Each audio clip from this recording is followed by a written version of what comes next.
Lawrence garden में सबसे बड़ा तकरीबन मोर देन 100 ईयर ओल्ड ये गार्ड ट्री है।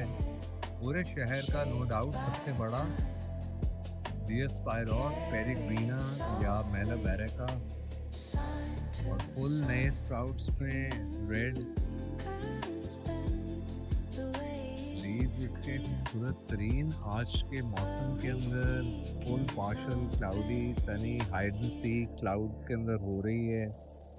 और आज का दिन 20th ऑफ मार्च सन 2026 का है और लॉरेंस गार्डन बिल्कुल खाली है और सारे लोग शायद ईद के लिए इधर उधर चले गए हैं। मतलब अगर आप देखें सैटरडेज या कोई भी पब्लिक हॉलीडेज होती हैं तो पूरा शहर खाली हो जाता है और लाहौर बहुत ही खूबसूरत लग रहा होता है, क्योंकि मेरा ख्याल कुछ 70-80% तो बाहर के लोग हैं, गांव से आए होते हैं और उनकी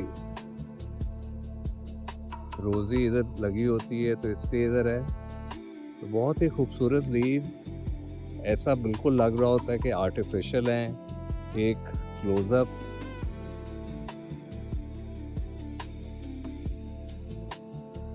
और ये हम बैट्स के एरिया में आ गए हैं। काफ़ी अपसाइड डाउन बैट्स हैंग कर रही होती हैं।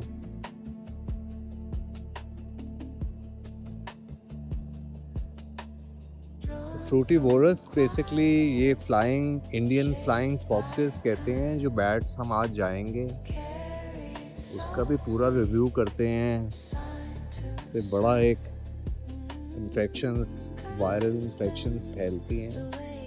तो ये एक और खूबसूरत गाप का ट्री सामने भी नज़र आया है जो कि एगल मामेलॉस वुड एप्पल ट्री के अंदर से नज़र आ रहा है। सामने एक बिल्कुल बॉल्ड साइप्रस है जो कि एक खूबसूरत स्पीसी है, जोन की नहीं है लेकिन लगी हुई है, मोर देन 100 ईयर्स है। और इसकी मालियत अगर फर्नीचर के लिहाज से देखा जाए और इस पे कोई फंगस कोई टर्माइट नहीं लगी हुई, नेचुरल इसका ड्राइंग प्रोसेस है और बहुत ही खूबसूरत तरीन इसकी शीन नज़र आ रही है। तकरीबन ये ही दरख्त और ट्रंक ऊपर तक जो होगा ना, तकरीबन 100 बल्कि 15 मिलियन का ये दरख्त होगा रुपीस का। और अगर चीज़ें मेरे पास ये दरख्त हो तो ऑब्वियसली इसके अंदर जितने भी ज़ीरोज़ हैं उसके अंदर एक और ज़ीरो लगा दें तो वो आप वैल्यू ऐड करना ही तो हमें इस मुल्क में बिल्कुल नहीं आया और बहुत मुश्किल भी होता है। उसके लिए एक्सपर्टीज़ भी चाहिए होती है, पैशन भी चाहिए होता है और रिस्क भी बिल्कुल लेना पड़ता है। इस वक्त हम सर्कल जो है वो गाप के ट्री के इर्द गिर्द लगा रहे हैं क्योंकि बहुत ह्यूमंगस खूबसूरत तरीन नए स्प्राउट्स में है ये। और ज़रा वीडियोस में बिल्कुल जस्टिस दरख्त का साइज़ इसकी रंगत बिल्कुल नहीं कर रही होती, तो इसके डिफरेंट एंगल से शायद मैं दिखाता हूँ कि कुछ आपको थोड़ा सा नज़र आ जाए। और इसकी आप ट्रंक देख लें कितनी जायंट, जिस तरह मैं हमेशा कहता हूँ कि ये इतना स्टर्डी और इसकी स्टेबिलिटी होगी क्योंकि बहुत यंग दिनों में इस ट्री के अंदर आपका मेन स्टेम को काट दिया गया जिसके वजह से 3 स्टेम्स नीचे से ओरिजिनेट हो रही हैं।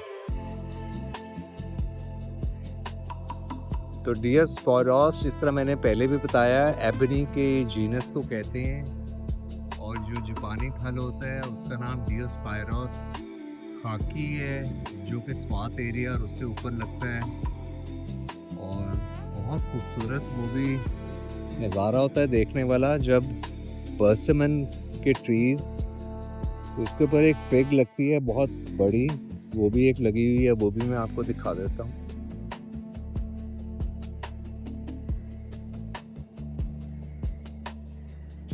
तो इधर तो ये एडिबल नहीं होती, अपना तोड़ तोड़ के ले जाएं, शायद कुछ अचार वगैरह बनती हैं लेकिन किसी की फैमिली की पर्सिमन जो स्वाद से ऊपर लगती हैं, जापानी फल, अगर आप विंटर्स में या ऑटम में पर्सिमन ट्रीज पूरे जो आपको रेड फॉर्म में, ऑरेंज फॉर्म में, गलियात में या स्वाद में पूरे नज़र आ रहे होते हैं, वो पर्सिमन ट्रीज होते हैं जापानी फल के। तो ये बहुत ही खूबसूरत इसकी नई स्प्राउट्स, एक पूरा आर्टिफिशियल स्पेसिमेन, और ये भी चाय शे के फॉर्म में हर घर में होना चाहिए। We move on yet still belong. Every step remembers home. एक और एंगल डार्क ट्री का, वो इतना ह्यूमंगस रेड नए स्प्राउट्स में, आप जिस मर्जी साइड से चले जाएं against the light with the sunlight, तो ये खूबसूरत इसकी कहीं ना कहीं से एक अदा होती है जिसमें आप पीछे मुड़ के देखते हैं तो फिर रुक ही जाते हैं। डार्क ट्री खूबसूरत स्प्राउट्स के साथ, तो इसके साथ ही ये इंडियन फ्लाइंग फॉक्स बैट्स लगी हुई हैं जो रेपा वायरस जो कॉज करता है फ्रूट्स पे, ये फीड कर रही होती है। तो इनका भी एक क्लोजअप देखते हैं और बहुत डिटेल इसका रिव्यू होगा आज।